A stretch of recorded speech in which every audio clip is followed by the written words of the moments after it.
चित्रकूट में पंचायत चुनाव में पार्टी के साथ बगावत करने वालों पर बीजेपी ने बड़ी कार्रवाई की है। यहां 16 कार्यकर्ताओं और पदाधिकारियों को 6 साल के लिए पार्टी से निष्कासित कर दिया गया है। बीजेपी के जिला अध्यक्ष चंद्र प्रकाश खरे ने अनुशासन समिति की सिफारिश पर सभी को पार्टी की प्राथमिक सदस्यता और सभी पदों से निष्कासित कर दिया है। ये बड़ी कार्रवाई बीजेपी की तरफ से की गई है उन लोगों पर जिन्होंने बगावत करने की कोशिश की।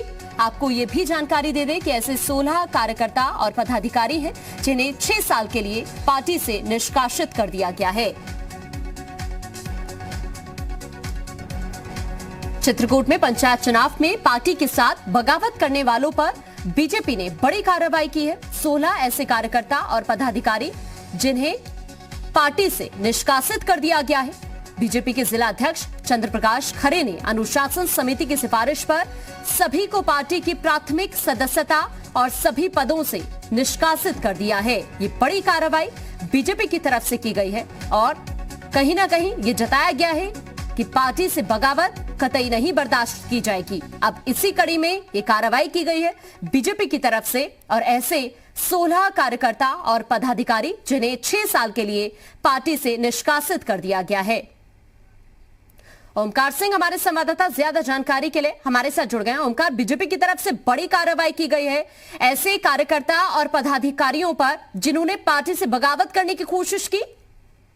जी बता दें आकांक्षा, ये चित्रकूट जिले में जो भाजपा के पदाधिकारी थे और कार्यकर्ता थे, सदस्य थे, उन लोगों ने पंचायत चुनाव में जो दावेदारी ठोकी है या पंचायत चुनाव लड़ रहे हैं, ऐसे लोगों पर भारतीय जनता पार्टी की अनुशंसा समिति ने कार्रवाई की है। लगभग ऐसे 17 लोग हैं जिन पर भारतीय जनता पार्टी के जिला अध्यक्ष चंद्र प्रकाश खरे के निर्देश पे ये कार्रवाई की गई है और इनको पार्टी की प्राथमिक सदस्यता से समाप्त करते हुए 6 साल के लिए निष्कासित कर दिया गया। जी ठीक है, शुक्रिया आपका तमाम जानकारी के लिए। आगरा में पंचायत चुनाव के दौरान किसी भी तरह की गड़बड़ी को रोकने के लिए प्रशासन का चेकिंग अभियान जारी है। इसी कड़ी में प्रधान उम्मीदवार के समर्थक की गाड़ी से पुलिस ने सोमवार को 110 किलो लड्डू बरामद किए हैं। जानकारी के मुताबिक ये लड्डू पंचायत चुनाव में बांटने के लिए लाए गए थे। पुलिस अब पूरे मामले की जांच कर रही है।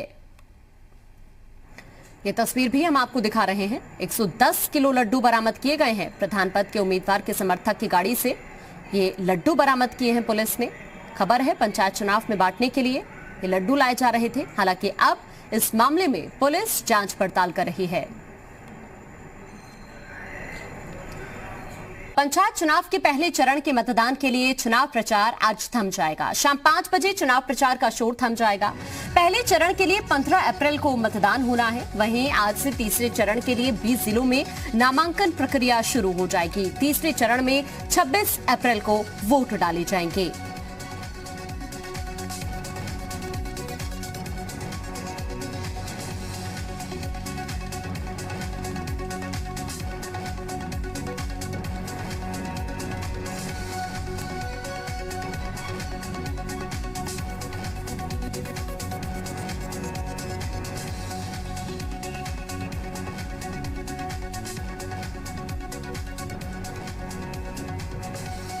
तो अब आपको बता रहे हैं कि पहले चरण में कहां-कहां चुनाव है। बात की जाए 15 अप्रैल की तो हाथरस और आगरा में पहले चरण में चुनाव होना है। साथ ही 15 अप्रैल की बात कर रहे हैं तो महोबा और प्रयागराज में भी पहले चरण में चुनाव होगा, जिसमें अयोध्या, संत कबीर नगर भी शामिल है।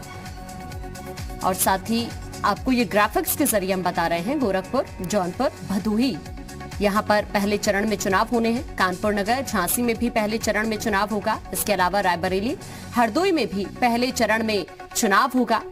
साथ ही रामपुर, बरेली, श्रावस्ती में भी पहले चरण में चुनाव होना है। ये वो जगह है जहां पर पहले चरण में चुनाव होना है। और अब तीसरे चरण की बात कर रहे हैं। 26 अप्रैल को होगी वोटिंग शामली और मेरठ में। इसके अलावा मुरादाबाद, पीलीभीत भी शामिल है जहां पर 26 अप्रैल को मतदान होना है। कासगंज, फिरोजाबाद में भी 26 अप्रैल को वोटिंग होनी है। औरैया, कानपुर देहात में भी 26 अप्रैल को चुनाव है। ये तमाम वो जगह जहां पर 26 अप्रैल को मतदान होना है। जालौन, हमीरपुर में भी, साथ ही फतेहपुर और उन्नाव में भी तीसरे चरण के लिए वोटिंग होनी है। साथ ही अमेठी, बाराबंकी में भी 26 अप्रैल को ही वोटिंग होगी। इसके अलावा बलरामपुर और सिद्धार्थनगर में भी 26 अप्रैल को ही वोटिंग होगी।